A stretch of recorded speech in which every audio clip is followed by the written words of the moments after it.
of the exchange between. When you grew up in a city, you have an immediate relationship to that space. And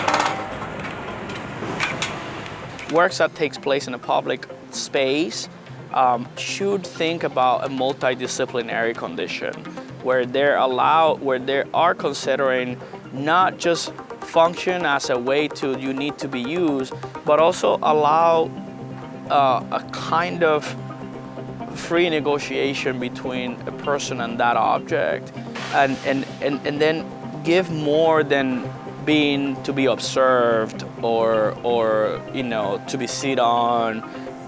Usually for the pavilions, what happens, there's always a core writer or a core thought that sort of consolidates certain ideas, right? And in this case was Willem Flosser, The Freedom of the Migrant. It's a book that I read very early on, when I was like somewhat where I didn't have a horizon. I was just floating around, and that book became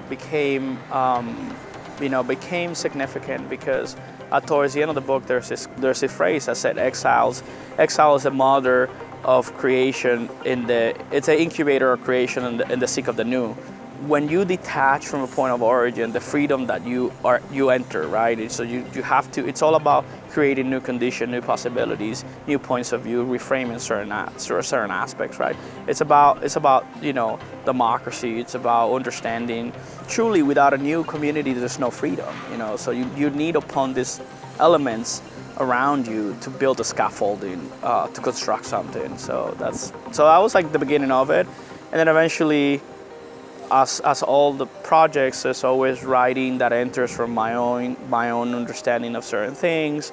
So, at the end of the day, text and words is an architecture, it's a form of architecture. So it's about creating this, this building that sort of happens to be then inhabited by people. And it's a project that it's elongated in time, and I walk away from it and I have no control what happens to it.